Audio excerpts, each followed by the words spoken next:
He is an engineer and a scientist and has worked in the field of nuclear as well as solar energy and currently involved in technological projects.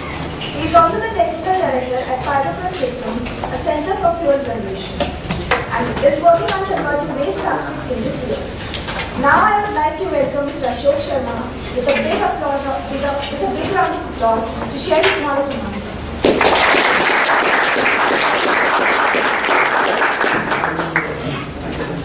Thanks, man.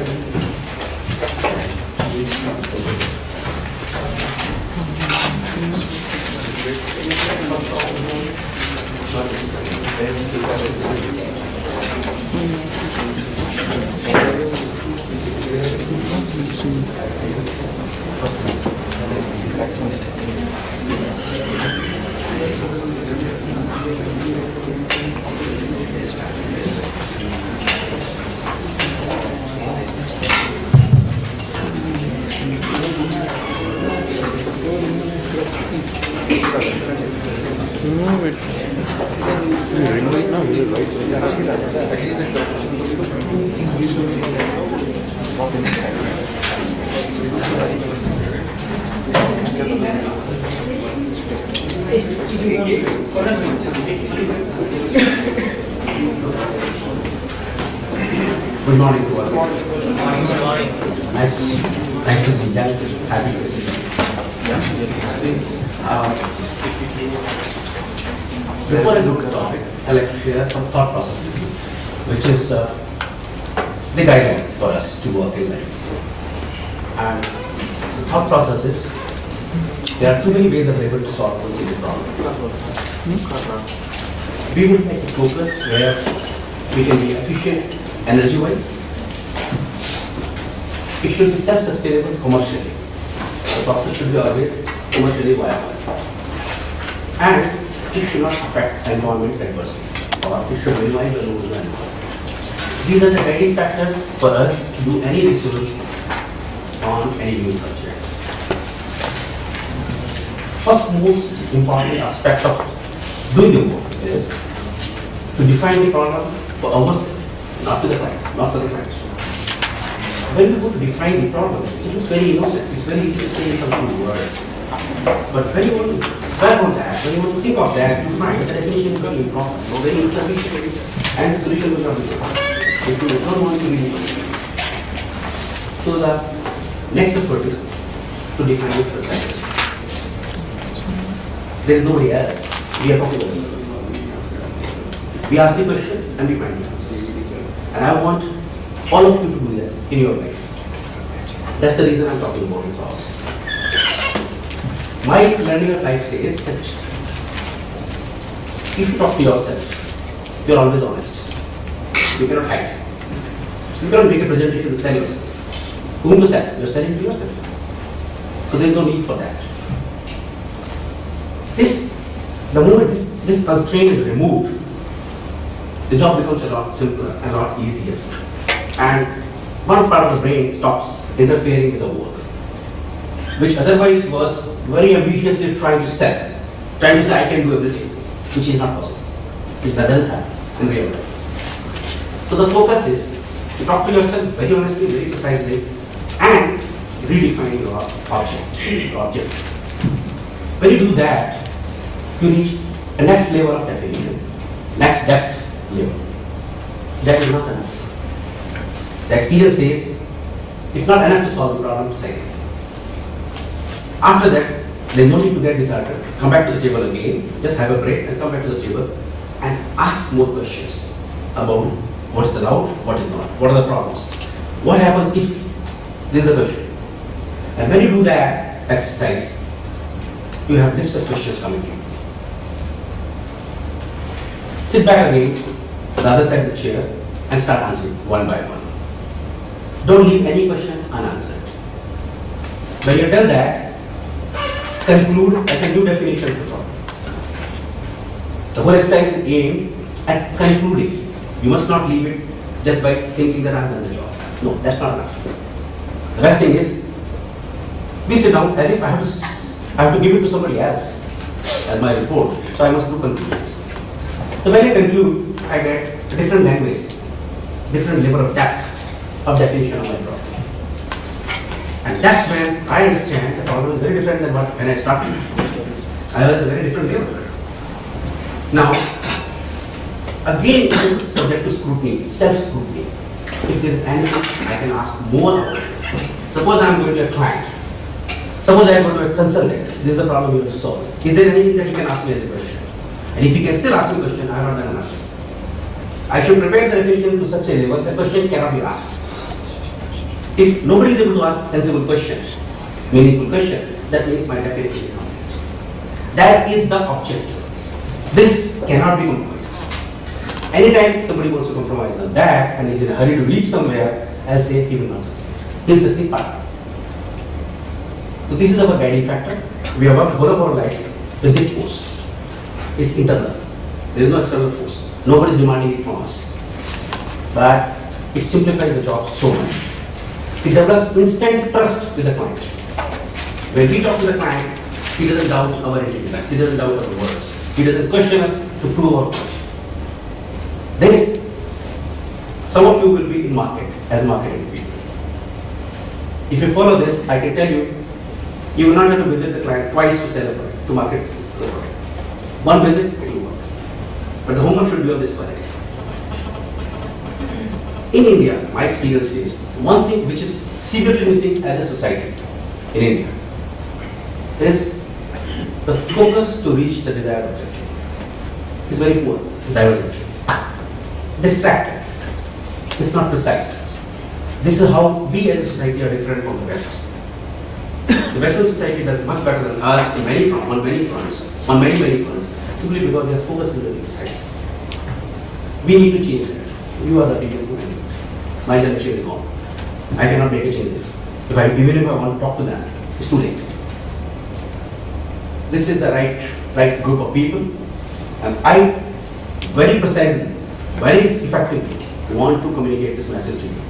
This is of lesser interest to me. What I'm saying right now is more interesting. It will satisfy me a lot if 10% of you take up this work as seriously as I'm saying. That is the objective of coming here. That will satisfy me. I want my people, Indian people, to be recognized in the world with more respect, which is missing. In my personal life, I have encountered some occasions when somebody from the West happened to talk negatively about Indians to me, and I did not like it. Though whatever he said was not wrong, but it hurts like anything. It will not hurt if you and I talk against Indians. It will be considered criticism within the group. An outsider making a comment will hurt, and I don't like it. So my message is, we need to do something within ourselves, within us, as a society. And the net outcome will only make the difference. We don't demand respect from people, we command. It's not possible to go to somebody and say, I'm doing good work, respect me. That's not meaningful. My work should speak for it. My conduct should speak for it. And that's what can happen. The guiding factor to reach that point is nothing else. No institute, no government, nobody can do it. It is internal. It's my internal force. I must internalize. I must learn to internalize my learnings of life. And that's what can make the maximum change. So I very humbly and very meaningfully want people in this room to believe in one thing that's possible within all of us. The energy exists. It's just a thought process. Just to believe in the good quality of work. We all are capable, and we have it, and we will do it. Our people, Indians, sitting abroad under a different management, when the leadership is different, have been excellent performers, as good a performer as anybody can be in the world. Our people, as leader of the group, have not been excellent performers. That's the history. We must change it. Why, when we can be excellent performer, when we can be contributor for solving the problem, why cannot we be the owner of the solution? Why we cannot be the leader of the team? We can. It's only a serious effort is required to make a small shift in thinking. And the shift is only this simple. Be highly focused on the objective. The objective should be as much known to you as it can be known to anybody in the world. Don't compromise. Having said that, I will move to my subject now because this is the motive for which I work. And I want to share that with everybody who is in this age group. Wherever I get chance, I want people to understand that a small, very small shift in your mind will make a huge difference to your personality. Not you alone, but as Indian, personality Indian will be projected differently. And only educated mass of India is seen by the outside world. The worker is not seen by the outside world. And nobody cares if the worker behaves in a particular way. He doesn't talk about it. But if an educated mass, when somebody tells me, I'm MTech and PhD from India, if I raise my voice, they are willing to crawl. I don't like that. This is what the MTech and PhD has done to me. These are sentences I heard in my personal life. It has not been taken by me nicely. Though I responded very strongly to him and I shut him down. That's a different matter. But whatever he said was not wrong. In my heart, I know that he was right. I will not like it. That's the purpose of talking there. Okay, we'll come back. We'll come back to our subject of the class. Today.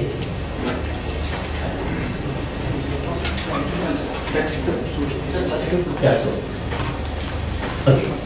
I will discuss basically a new concept as a project. At this level,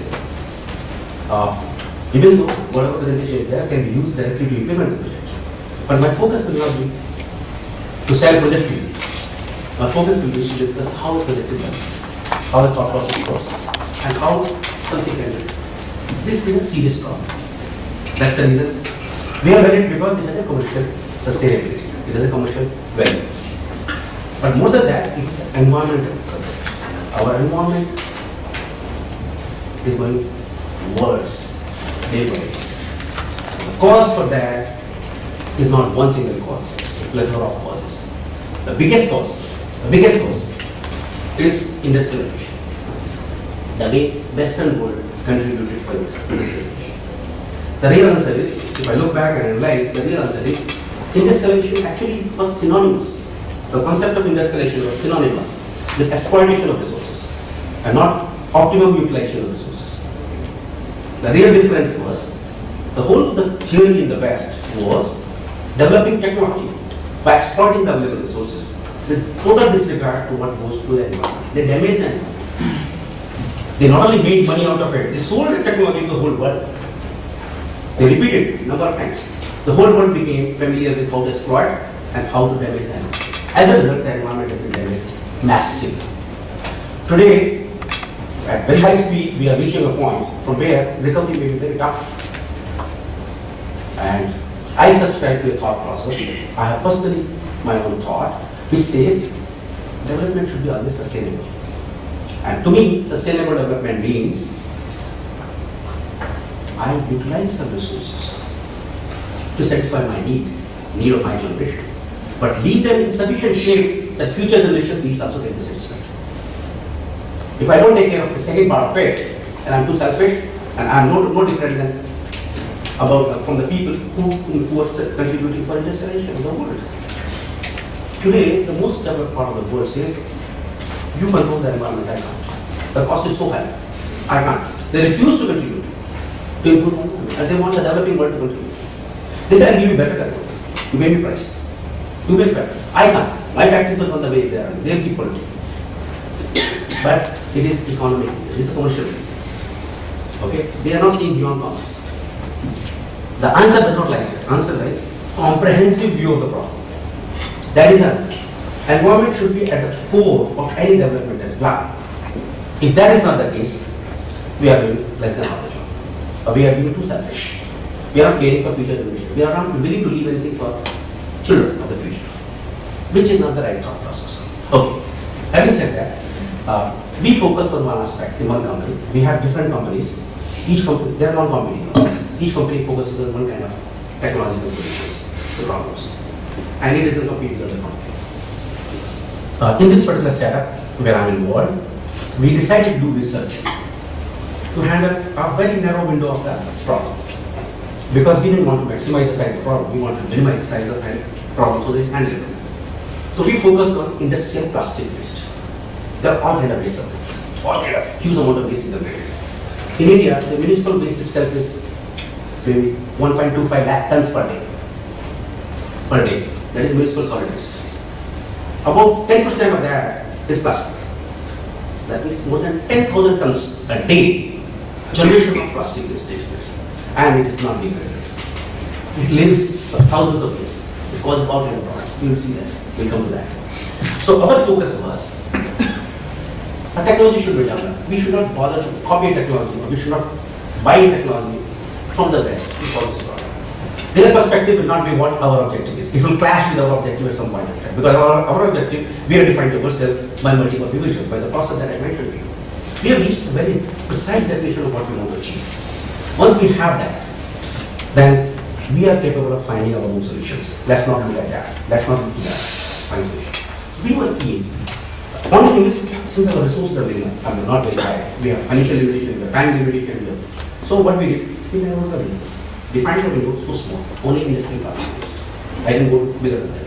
But since waste comes in variety of forms, we wanted a process which will handle assorted waste. We need not separate. So but that is a labor-oriented and time-consuming process, very inefficient process. We are always looking for efficient solutions. So we said, let's solve a problem without assorting. Now what exactly is that? What exactly we can do to handle this waste? The best thing is, there is no waste. You say raw material or another process. So I should not call it waste. In popular terms, it is a waste. But for my new thought process, it will become raw material. What does it contain? It contains a chain of hydrocarbon molecules. If I see the whole spectrum of hydrocarbon as a scientist, I will see where there are fewer carbons, fewer hydrogens. Those molecules are in gaseous forms. When the chain slightly becomes longer, they are in liquid forms. When the chain is much longer, they are in solid forms. All of them are same. There is just no difference. It's only the molecular weight or size of the polymer chain, size of the molecule. Nothing more than that. Scientifically, it's very easy to understand that. So, since they are one kind of a family, it should be always possible to change or convert them into another size in a very efficient manner. So with this thought, we decided to develop a process. The base is always in plastic form, which is long chain polymer. 50,000 monomer chains, 1 lakh monomer, 2 lakh monomer, 5 lakh monomer chains are available.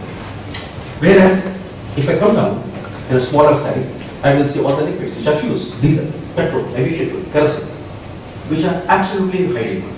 Big takers. There is no place in the world where nobody wants this material. So this will be in demand. It is in demand, it will remain in demand because inertia. And everybody wants it. It's a fuel. So our idea was to somehow optimize process in such a manner, develop a process and optimize that we break most of them into, instead of single piece of material, I break into different peaks. Most of it should lie in liquid stage. So we try to focus on that. And after that, whatever cannot be converted into liquid will either go to non-condensable gases or it will go to solid phase, which is coke. So coke again is the fuel which will be soluble, and other gases also will be fuel. So we evolved the process of achieving this target in our research lab. We carried out extensive research without, though we studied all the processes available in the West, but we were not satisfied with that. So we decided not to copy anyone. Just understand how they do and what we should do from that. Another thing was, when we commission a factory, we should not be responsible for creating further pollution, further waste. The process should be optimized in such a manner that nothing is thrown to the atmosphere, nothing is thrown to the soil or to the water channels. That means we don't pollute. This was the focus and how it goes. So this was basically all about defining my definition of problem to ourselves. Now let me come here. Let me look at it. Environmental damage by plastic waste. Plastic waste is non-biodegradable, therefore causes eternal problem. When I say eternal, that means beyond 5 generations. Actually, it causes problem for 100 generations. Anything beyond 5 generations is called eternal. Okay? Animals, everybody knows. We have heard very sad stories and we have seen photographs in the newspaper and television, which hurts. The soil fertility also is very clearly known that in place of soil, if I have a plastic in the soil, that surface area is not available for water. And more the plastic, more the loss. Plastic waste also causes serious problem for every municipality. There is no municipality in the whole country. First of all, they are poorly organized. Their infrastructure qualities are not very high. And on top of it, we had this problem, we only compound. So these are the serious bottlenecks that we have, which we say is the reason for us to work on it. These are our motivation. We don't get distracted. We don't feel that it is difficult or it's a problem, how to solve it. We say this is the motivation to work on it. This is a cause that we will work on it. Now what we say, which are the sources of it? These are the sources from where plastic waste is generated. And these are the ratio which all the whole thing happens. I mentioned 10,000 tons per day is plastic waste generated, which is in the municipal solid waste. Other than that, there is further plastic waste. Now look at it. Our objective is, first focus is on protect your environment, because we need to leave it for future generation. They should not suffer. Solid plastic waste disposal challenge. Nobody should say disposal is a problem. You say give it to us. We'll handle it. There's no disposal. Because for me, it is no longer waste, it becomes oil, my raw material. Create precious usable fuel in the process. This is the way the problem bulleted. Problems definition is bulleted for me, and I'm sharing with you. How do we translate a concept into a project? Now, this is a process which I am describing some detail to you, so that you understand the nuances of doing a job. Okay? Now, first and foremost thing which I will tell you about this process is, these are the blocks which we individually develop, and then we sequence them, so that we achieve the desired objective. Objective are already defined.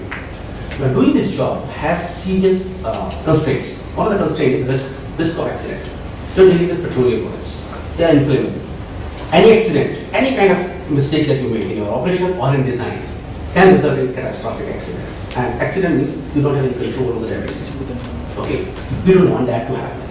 So to take care of that, what are the parameters to an engineer? The parameters are, you should operate at not high pressures, you should not operate at high temperatures, and you should make sure flammability of material is not there. Material at that point of time, in that chamber, is not flammable. Now, every petrochemical or every organic material is flammable if there is a high oxygen available.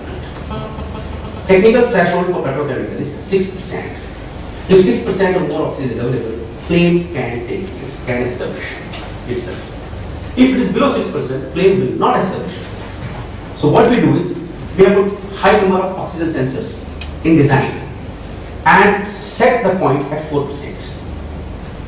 So anytime, any point sees more than 4% oxygen, the process will be either stopped or a corrective action will be taken, so the accident cannot take place. Whatever you do, whatever mistake you make, any human error also will not allow the system to function, because there is an inbuilt control, which is automated, which is computer. It's part of the design. Nobody can flout it. So that is one thing which has been taken. There is another thing. Suppose in the process the parameters are in control, but from an external eventuality, a fire happens. Then there are flame arresters in the whole line. What they do is, they don't allow the flame to go further. Flame has come up to this point, it will not cross my flame arrestor. So there are a number of flame arresters designed to make sure that accident should not take place for external reasons, for reasons not connected with this process. That means the thought was not limited at any point of time to just design a process which is safe. It was also extended beyond the definition of problem, further extended, that even if I don't make this mistake, somebody else makes the mistake, it comes from some other source, from my neighbor. Even then, my damage should be controlled. I should be in control of the process. This was extended definition of problem, which was solved, which has been built in. The next thing is, whatever, now I'll just explain in sequence. We have plastic waste.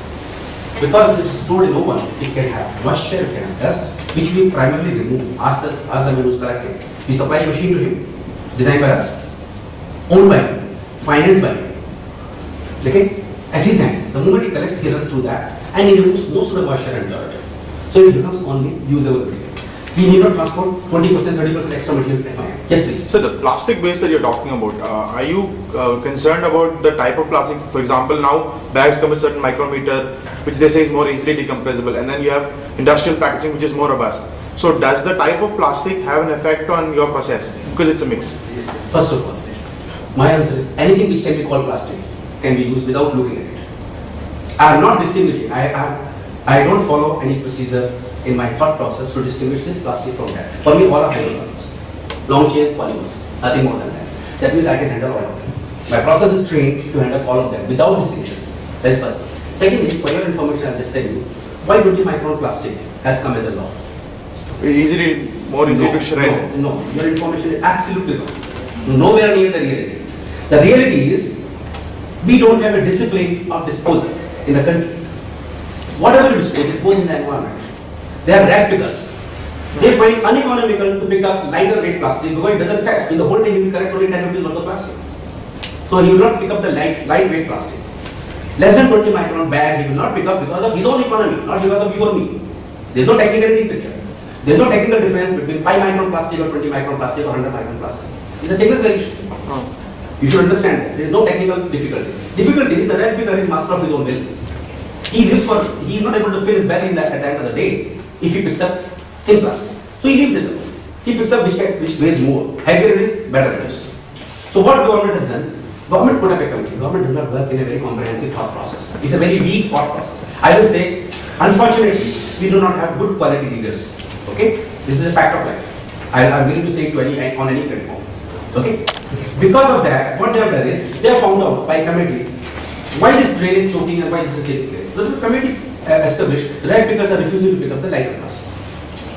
So they gave information, less than 20 micron, they are not picking up. They are picking up anything beyond 20 micron. Rag picker is illiterate, he is a child, he has never gone to school. He doesn't have a micrometer to find out whether it's 20 micron or 30 micron. He only knows what can be sold, what cannot be sold. That's it. He is street smart to that. So government said, okay, let's not produce 20 micron. They are not solving the problem. They are saying because rag pickers doesn't pick up, let's not make it. So the bag. Don't be under wrong confusion. There is nothing different in compositions. This is the misinformation in the market if somebody is sending it to market. Technically speaking, scientifically speaking, absolutely rag pickers reasons, no other reason for 20 micron, which is very silly. That's not the way to make law for the country.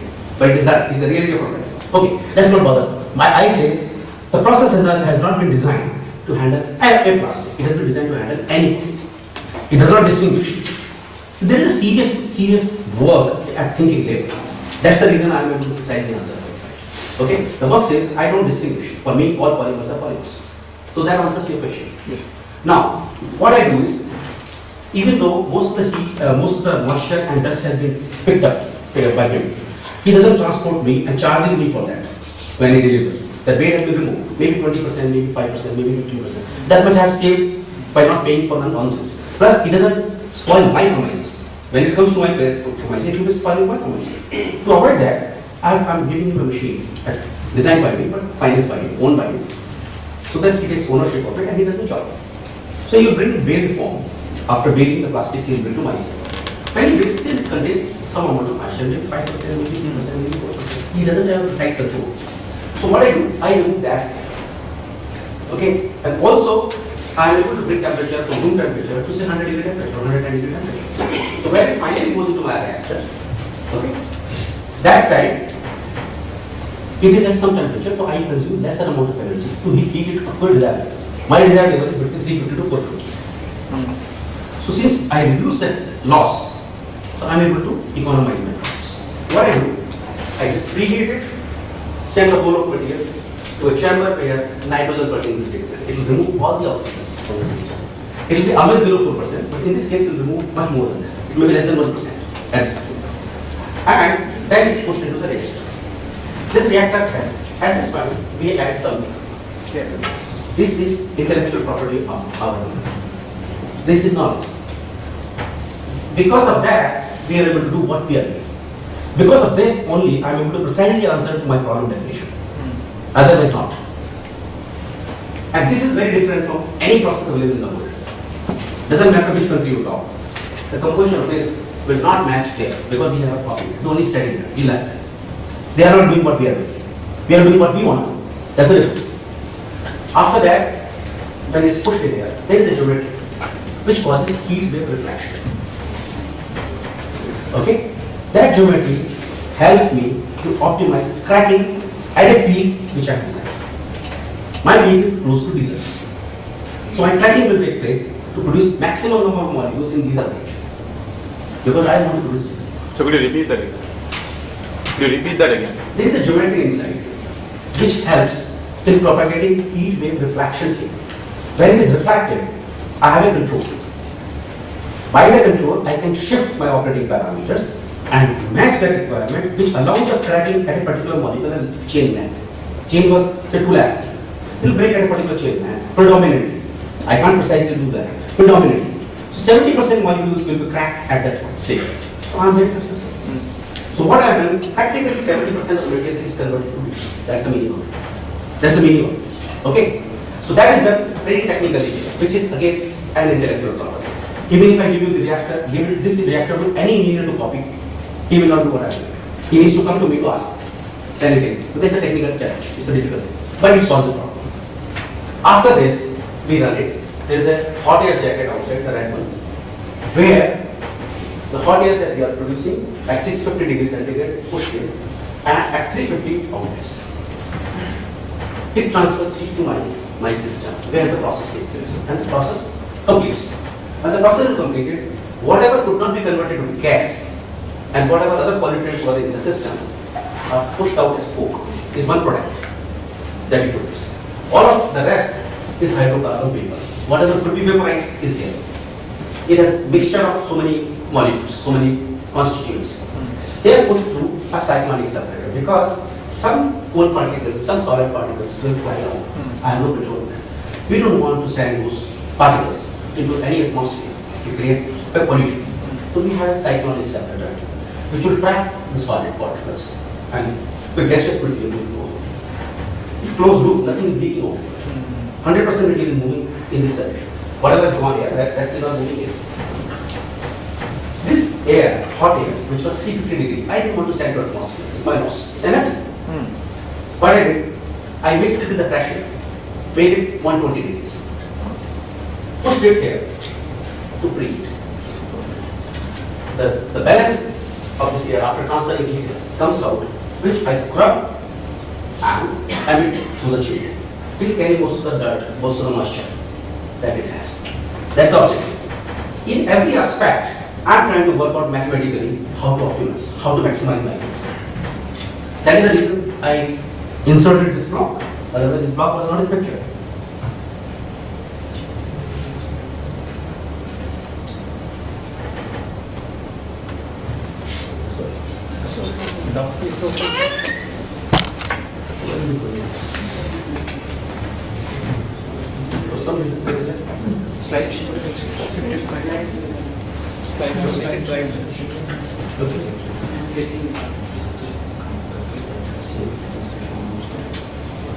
Okay, you want it this side. So,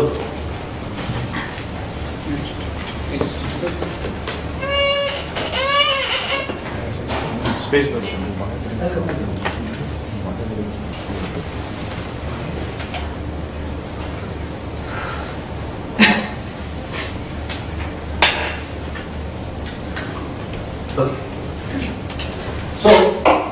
I just inserted this block out of the thought. That maximizes gains. I have energy of the minimum. So minimum energy is lost and maximum energy is dropped here and here. And this comes here. Then we have condensation. Where we have a very specially designed system, very unconventional system, which converts all these vapors into liquid. Whatever can be liquefied will come here, will further go under purification or filtration, and are able to save. And whatever could not be done is collected in a balloon, gas balloon. This is energy flow. We have designed the process deliberately in such a manner. I calculated what is the amount of energy I need for processing, say 10 tons per day. That energy, if I have to get from gas, how much gas should come? So we adjusted the process parameter to match mathematically the quantum of gas. We just produce only just sufficient gas. The reason is, I don't want to sell gas, it's a cumbersome process, and I don't want to buy gas if I'm falling short of it. So we mathematically balance it. So we produce just a sufficient amount of gas. The balance amount comes here. Okay? And then from here, I just send it for hot air generator. This generator has two different burners. One is the liquid, that is diesel fired or LDO fired, and one is the gas fired. They are interlocked. So when I start the process, anytime I start the liquid fuel, the moment sufficient gas is generated, the signal from here goes that I have sufficient gas collection, then the diesel burner will go off and the gas burner will be on. Then onwards my gas will take over. That time is around 45 minutes. from the start. So within 45 minutes, I'm on.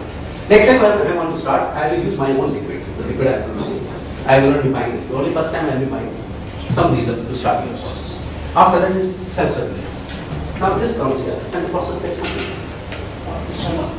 Is it a batch process or a continuous? Continuous. We don't have to switch it off. You just switch off only when alarm comes in.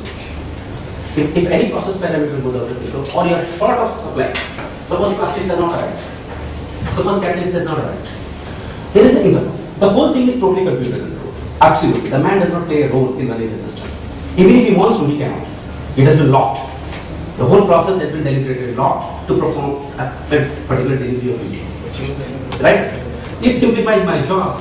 If I have workers working in my company, sitting anywhere, since I have a CCTV camera, sitting anywhere, I go to my laptop, log into it, see it and tell him, no, you are, go and see this reading on the console and give me this information. I can see it myself.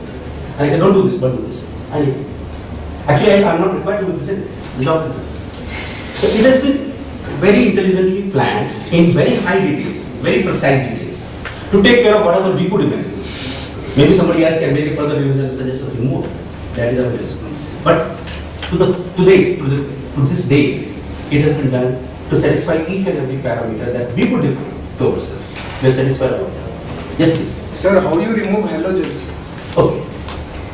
First question is, it has not to be removed by this process. It has to be absorbed by some other process, which is not built in here. For the specific reason, I narrowed down my window of selection to a particular type of waste available, where there is no halogen compound. Sir, but you said that you process all plastic compounds and Exactly. PVC also comes in. Absolutely, you are perfectly right.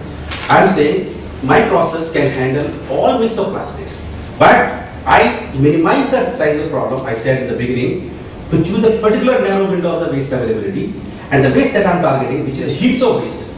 In one single site, 120 tons per day is arriving.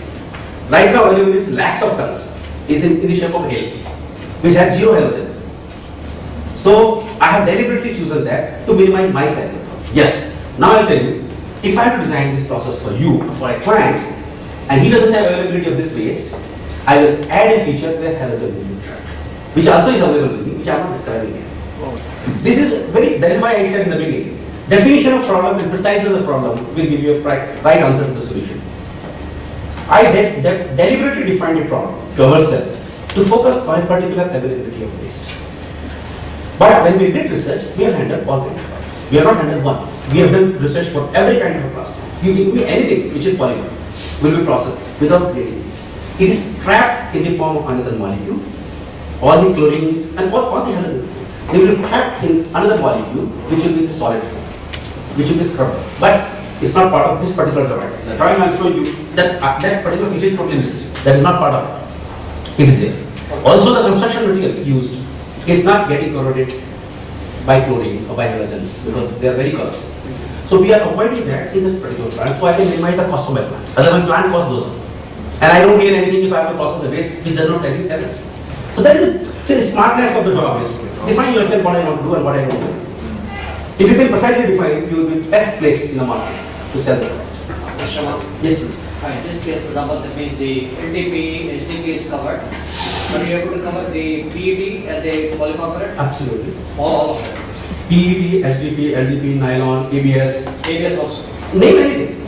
Only don't name PVC. Don't name PVC. Do you But anywhere there is a halogen. And I am telling you, the one which I am going to process here, it contains plastic in the form of tapes, like ribbons, okay, which come as packaging material for a particular industry from Europe, okay, which is predominantly LDP. Predominantly LDP. It also has some small quantity of ABS. It has no PET. Though in the same process, without any risk, PET can be included. I don't have to make 1% change in the process. So the process has been tested for all kind of waste. You name a waste, it has been tested. But that was a test level. That was a research level. At the commercial level, we have been very choosy not to complicate our size of the problem. We wanted to handle a smaller problem so that my plant cost comes down. Otherwise, construction material increase my cost of material. Construction material changes by very large margin.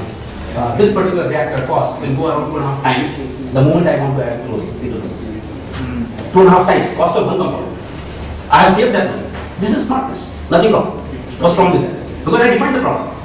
If I did not have access to this place, I would have designed it in the past. I had access to what I did when I wanted to do it. We went to the site. We discussed the site with you. We took the sample of that. We got it analyzed. And we found out what all variation can take place. And then we said, this is what we do. See, we don't do in a hurry.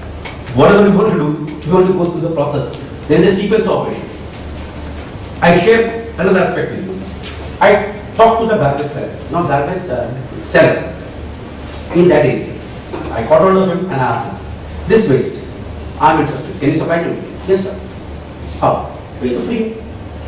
I can just pick up. These are his words. They talk loosely. They are not educated people. They are not business people. But they make money, a lot of money. So I just told him, 2 conditions if you satisfy, I'll sign a contract. He said, what? I said, go to municipality and take a letter that you are allowed to go this waste. Go to the industry who is creating this waste, who is dumping everything, and take a letter from them, they are allowed to do it. If you bring these 2 letters to me, I will question the municipal officer and I will question this industry to verify your claim. After that, I am going to sign a contract. This is second thought, second layer of thinking. If I don't do this, if I just trust him, and if I just go ahead, I am taking risk. My business will be questioned someday or other. I am not willing to do half. I don't want to have problem tomorrow. That's where, again and again, I am bringing the point. Define your problem precisely. Don't rush.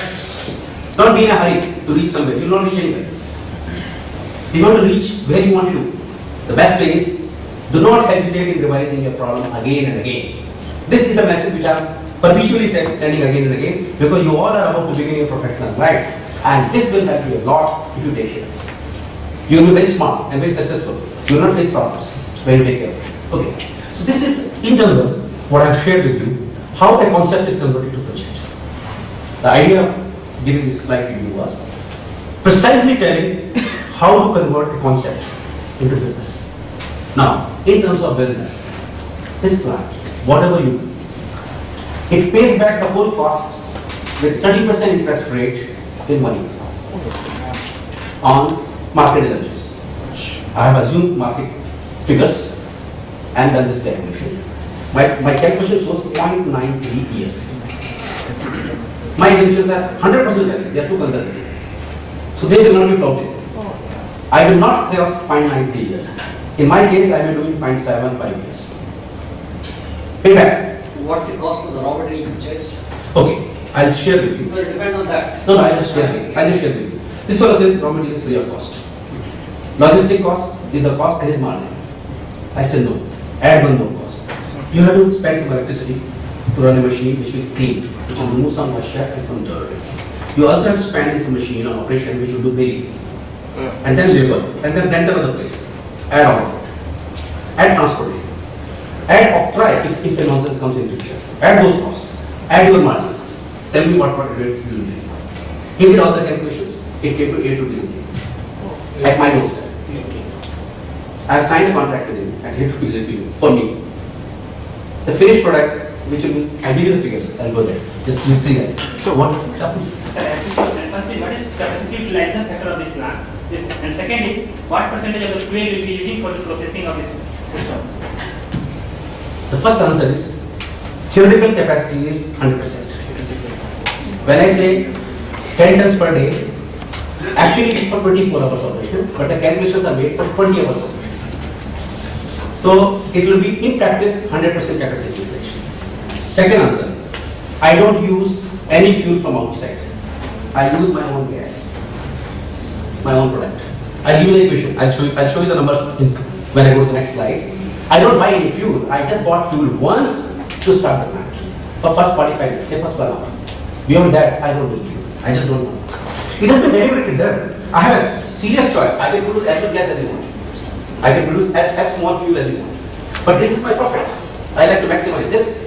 I like to minimize this. I like to minimize this. These are the right? It has been done deliberately. Sir, what is the C10 number of the fuel which you are producing?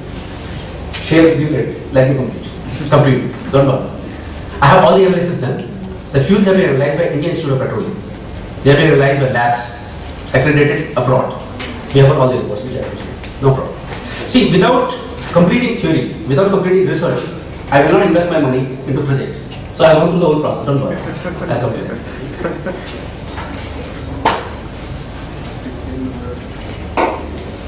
Setting up a plant of 10 tons per day, typical which I am talking about. Set up point from the date I start will be around 12 weeks, say 15 weeks. Space required within 10,000 square feet. Capital cost between 4 to 5 crores. Plastic waste 10 tons per day. And the catalyst 1.5% of this waste, which is 150 kg. These are my inputs. Now in outputs, very high calorific fuel and easy replacement for LDO. Wherever LDO is used, it can just replace without any question. Not said by me, said by Indian Institute of Petroleum. Hydrocarbon gases utilized internally for heating purposes. I don't throw them. Coke, high calorific value, I don't want to sell. It can fetch me money. I can give it to steel factories. It will fetch me money. I don't want to. I want to promote some NGOs and supply free fuel to villages. I'm telling them, collect at your cost. Logistic cost is your free from my end. Take it to a village, adopt the village, take the cow dung, make a 50-50 mixture of coke and cow dung, make the ball, dry them in sun, and then give free of cost to the villagers for their fuel. They should not cut the wood for burning, they are for cooking. Okay? That is the purpose of not selling the coke. I can make money, but I'm not interested. I'm making too much money in the fuel. And I will be too happy if some villagers don't have to cut the wood. So we can adopt a few villages nearby by running one factory. On an average, if I say 100 families in a village, 5 villages can be adopted by running one factory. So those 5 villages for lifetime will not have to buy fuel for cooking. And it has many other advantages which I will tell you also, will share with you. This coke which comes out, it is containing every nonsense which could not be converted into fuel. It will have toxic elements also. It will have sulfur also. So the fuel which I generate is far superior to the fuel that refinery generates. Because refinery fuel contains very large sulfur, which is a serious concern. But removal of sulfur from refinery fuel is very expensive. If they have to remove sulfur, the fuel will not cost 45 rupees per diesel and 70 rupees for petrol. It will cost much more. So they don't do it. So their fuel is not good. But I don't have to claim that. Our fuel is devoid of sulfur or very, very small sulfur. The sulfur comes in the coke. Every nonsense that could not be used as fuel comes in the coke. Now, if this coke is large quantity is burned at one point, sulfur dioxide coming out of it may cross permissible limits. But if it is distributed in so many houses in a small quantity, it will be way below permissible limits. Otherwise, an industry can use it as carbon in a ferrosilicon industry or ferromanganese industry, where sulfur will not create a problem. They can be my client. I can sell to them without creating technical problems. But the way I have planned, it gets distributed over a number of villages and a small quantity of fire per day comes out. The amount of sulfur dioxide, because the sulfur present we know by number, the amount of sulfur dioxide is something like 100 times below than the permissible limit. So I'm very safe. I don't create secondary problems. Otherwise, if concentrated I use somewhere and burn that coke, in that neighborhood, I may cross, I have not done the calculation, I may cross permissible limits of sulfur, which I will not do. As a designer of the system, I refuse to work like that. That's the reason we have adopted certain products. It's all thought process, nothing more than that. Okay. What about water vapor came? This is the distribution of, when I say 75%, it is by weight, by volume it is 80%, close to 80%. That means 10,000 liters plastic per day import will give me 8,000 liters of diesel in that. At the end of the day, which is large quantity of diesel from the waste. That has to be tailored. The whole process is to tailor this. Now, this is something which is very important. I have not deliberately, for the brevity reasons, I have not added the catalyst weight. So that is only 1.5%. So let's not fix up that. Otherwise, I have actually